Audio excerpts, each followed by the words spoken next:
Hello， 大家好，我是语言。军器跟阵型已经出现了，但是只有指定的王国才会出现而已。那目前我知道的消息，只有陆服的 K2 王国才有。前阵子有收到这封邮件，这封邮件也跟官方证实了是真的。阵型系统会在这个月21日出现。进入第2赛季之后的王国，只要你的城市到达21等级，就可以修正政务院。那其他剩下下面的东西都是废话，之前都看过了的。那也确实的，今天也是出来了，但由于我没有账号在 K2 啦，所以没有办法解释的太详细，毕竟我没有办法操作嘛。那我们可以看到阵型是可以直接选择的，不一定要搭配军器都可以用。选择阵型之后，阵型本身的争议依然还是有的，只是如果你有增加军器的话，就有额外的伤害。不过有些军器还蛮废的，比方说这个军器是打野蛮人，步兵的攻击力也只有增加 1.5%， 也有工程车的军器加骑兵的，野蛮人、步兵、工兵的争议。那么要获得这些军器是不是有概率的？是真的有概率的。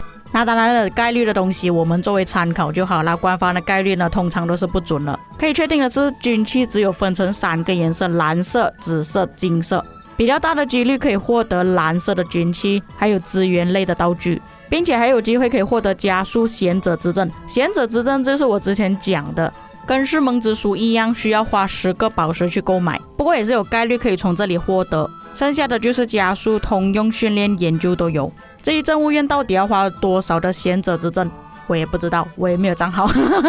但是在观众提供给我的账号里面可以看到呢，如果你要从2等级升上3等级，需要花10本，这个数量比我们之前升世盟之书还要来的更多，可是价格跟世盟之书是一样的。那目前我知道获得的管道呢，除了刚刚游历可以拿到之外，再来就是宝石了。打野蛮人城寨应该是没有办法获得，我有一个账号在陆服 K2， 但是还没有到21等级啊，所以没有办法升政务院。看到野蛮人城寨是没有包括贤者之证，那么政务院升跟不升有什么差别呢？反正在前面都已经可以派统帅出去游历了。那么给你们做一个比较，左手边是3等级的，它总共可以派出7次游历，但是你升上去的话，每一天可以派20次。每日委托之前也是有提到过，你要选择指定的统帅，然后派他出去完成一些任务，有概率可以获得指定的军器。所以我觉得游历跟委托比较起来，委托会比较重要一点，至少你可以大概知道会获得什么奖励嘛。最高级委托呢，通常是要5个小时以上，也就是你们现在画面上看到第一个，他会给金色的军器，当然他的要求也会比较高一点，可能要你带全部都是金色的统帅。看到这里派遣的时间呢，也是5个小时，但是之前官方透露的影片里面呢，看到是4个小时，然后金色的是5个小时而已。那看来这边的时间应该是增加了。那么我们做一个推测吧，如果里面委托的统帅是不能重复使用的，比方说我第一个已经派了萨拉丁，第二个任务如果是不能再派萨拉丁的话，也就是说你要更多的统帅才可以完成更多的委托。为什么我会这样子讲？因为之前官方的影片里面可以看到他的统帅拍出去是没有重复的，他是用系统自动勾选的。像那种前面的 KVK、K2、K3 呢，你们就算很多统帅都已经觉醒了，但是你们拥有的统帅并没有我们后面征服赛季的玩家这么多，自然而然完成的委托也会比我们更少。除了数量跟时间限制之外，还有统帅限制，那就很麻烦了。可是换个角度来说，你的统帅是足够的情况下，你可以派更多的统帅出去完成任务，你获得军器的速度也会比较快。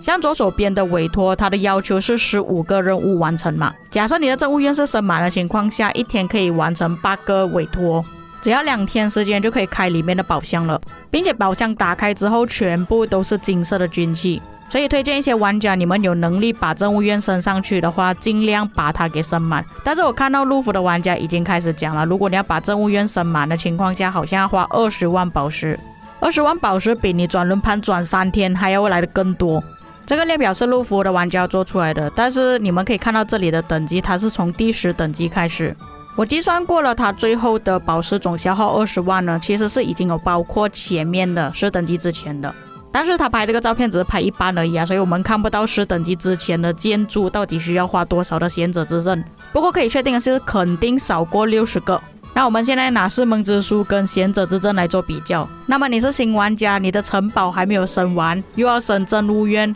然后又要去转轮盘，还要搞装备之类等等的，新玩家是真的很痛苦啊。对于我们老玩家来讲，其实我们现在已经没有什么东西可以升了。对我而言，其实我还可以接受去升政务院。尽管它要花宝石啦。这样你们就可以理解为什么我之前说过这个是城堡 2.0 了吗？接着在驿站也会增加一个新的按钮，看起来很像大写的 A， 点进去之后有分成普通补给跟高级补给。要怎样获得道具去购买这些东西呢？之前公告有提过，不要的军器是可以回收的，也可以看到获得蓝色硬币的几率会比较多一点，官方拿到的数量也比较多，有9000多，但是金色的只有400多。再看回商店，蓝色的硬币只能买普通的补给而已，金色的硬币才可以选择买铭文币宝箱。至于购买铭文的那个钱币呢，哪里获得我就暂时还不知道。比较好的一点，贤者之证可以在这边购买啊。如果你回收的军器够多，可以获得更多的蓝色硬币，就可以不用花这么多宝石去购买了。那铭文有上百种铭文，那你们可以大概看一下其中的3个是增加什么东西。